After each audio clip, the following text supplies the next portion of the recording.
In this video we'll be showing you how to backup and or export your batch classes so that you can perform any types of maintenance on your system. That includes a Kofax upgrade or inserting or updating your Kofax batch classes. So the export function is a safe way of backing up your system.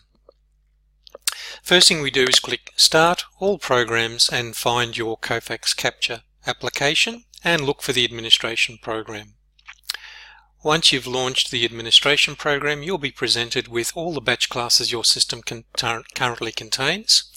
You just need to click the Export function, add all your batch classes across to the selected batch class column, click your Save As, and choose a network drive which is being backed up by your current network administrators.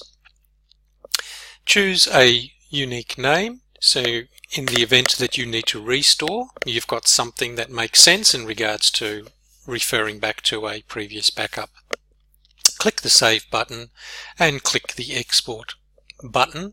You can now wait until all the batch classes are exported, and once completed you can click OK and close. And this concludes how to back up and or export your batch classes.